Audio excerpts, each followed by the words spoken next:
Nous avons compris depuis un moment, depuis pratiquement 50 ans à ce jour, après la conférence, c'est-à-dire après les 50 ans de l'indépendance, nous avions compris que rien n'a marché.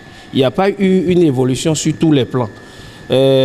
Pourquoi, à force de trouver solution à cette inquiétude, on a fini par comprendre que le fait que nous suivons bêtement les Français, ça ne nous avance pas, ça ne nous a jamais fait de profit. Et qu'est-ce qu'il faut faire? Nous avons commencé par mener des études à notre propre niveau. Et nous sommes parvenus à comprendre qu'aujourd'hui, si l'Afrique n'a pas évolué, si l'Afrique reste toujours le cow-boy des Français, si l'Afrique continue et va tout le temps continuer, c'est la faute aux Africains même. Vous savez, quelqu'un qui a été colonisé de mentalité n'est plus lui-même.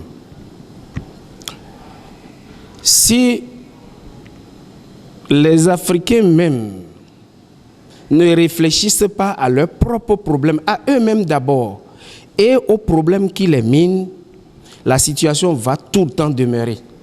Le pourquoi je dis ça est ceci. Un autre ne peut pas venir nous développer. Parce que ceux-là ont leur réalité et nous avons nos réalités en Afrique. Et quelle que soit la colonisation qu'on nous amène, nous ne devons pas céder à plus de 100% comme nous le faisons à ce jour.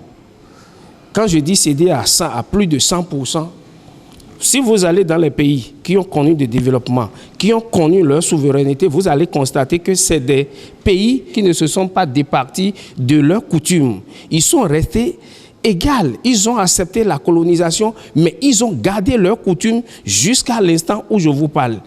Et ils ont le temps d'étudier l'adéquation entre les réalités, bien sûr, de l'envahisseur et leur propre réalité. Et à partir de ces deux réalités, ils tirent une conclusion. Ce qui n'est pas le cas chez nous en Afrique. Nous prenons tout, nous consommons tout, nous irons et nous irons tous sur notre chemin. C'est ce qui fait l'échec de l'Afrique au jour d'aujourd'hui. Les envahisseurs nous ont préparés, ils nous ont minés sur tous les plans, juste pour nous maîtriser. Et quand nous sommes départis, nous nous mettons en déphasage avec ces réalités, nous perdons nos racines. Et quand quelqu'un qui perd sa racine, vous le savez bien, il est greffé. Il n'est plus à lui-même. On peut le déraciner à tout moment, on peut le façonner à tout moment. Il ne sera jamais lui-même. Donc voilà un peu la cause. Et si les Africains peuvent revenir en arrière, se ressourcer, se connecter à leur réalité tangible, et commencer par réfléchir à partir de leur propre réalité, vous allez voir que ça fera un démarquage sérieux. Et dites-vous, il y a une manière de manger que les envahisseurs nous ont changé. Nous continuons d'être dedans jusqu'au jour d'aujourd'hui. Et cette manière-là, ce mode alimentaire ne cadre pas avec les réalités africaines. Qu'est-ce que je voudrais dire par là? Aujourd'hui, j'ai dit la fois dernière à une conférence avec les amis, je dis le tissu de notre cœur, du cœur humain se renouvelle tous les 20 à 25 ans. Ce qui voudrait dire que à partir d'un âge donné, vous n'êtes plus censé manger une alimentation qui est purement grasse, enfin qui est purement huileuse. Alors, lorsqu'on prend comment les Béninois mangent, les Africains mangent aujourd'hui, mais à 50 ans que le cœur a connu déjà 2 renouvellements de ton tissu, on continue de manger des poulets, des viandes, c'est-à-dire des matières grasses, tout comme si on était encore à une étape de croissance. Ça, c'est une manière que le colon, l'envahisseur nous a appris. On prend les nôtres, les têtes pensantes de chez nous, depuis les universités, depuis les bancs, on les envoie en France, on les met dans des conditions et on croit que c'est des conditions qui nous honorent, c'est des conditions qui nous font avancer, alors que ces conditions ne sont que de poison pour nous. Vous savez, il y a la lutte, ce n'est pas seulement les fusillades qui constituent une guerre. On a mis quand vous parlez de la mort de Philippe Kalala, paix à son âme, un monsieur que je respecte beaucoup, de par tout ce qu'il est en train de faire dans le panafricanisme, c'est un monsieur que je respecte et je le vois faire et je dis voilà une icône. Mais vous savez, il y a quelque chose.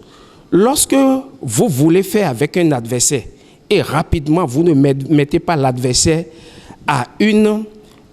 vous ne renversez pas totalement l'adversaire ou bien vous ne vous mettez pas en distance avec l'adversaire pour mieux le connaître et que vous vous rapprochez trop de l'adversaire en l'ignorant encore, il va vous faire tomber. Si vous prenez Kalala, vous allez voir que son entourage n'est pas à 100% Kalala.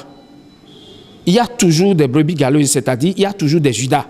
Dans une équipe, au jour d'aujourd'hui, il y a toujours... C'est les envahisseurs qui ont construit de cette façon. L'Afrique a été construite de cette façon, de par l'éducation, bien sûr, de par l'administration, tout ce que nous faisons est contrôlé. Et non seulement ça, c'est toute une machine de guerre qu'on a mise en place. Il faut que les Africains, les jeunes d'aujourd'hui, demain, pensent à ça, comment mettre fin. Il faut une rupture catégorique par rapport à tout ce que l'envahisseur nous a appris jusqu'au jour d'aujourd'hui. J'ai toujours cité 4 grandes lignes. Je dis, les Africains doivent réfléchir à comment avoir leur propre monnaie. Ça, c'est une lutte acharnée. Et l'éducation même des Africains, ils doivent réfléchir, apprendre dans leur propre langue. Et 3, la santé. Parce que au jour d'aujourd'hui, nous n'avons pas notre propre santé en main. Si vous tombez malade, c'est quelqu'un d'autre qui va vous consulter. C'est quelqu'un d'autre. Ils ne sont même pas, au jour d'aujourd'hui, amenés à vous expliquer de quoi vous souffrez. On vient seulement vous donner un résultat. Alors que le patient est censé connaître de quoi sa physiologie fonctionne. Ça fait partie de la psychologie, bien sûr, du patient. Et c'est à partir du psychologie que le patient est récupéré.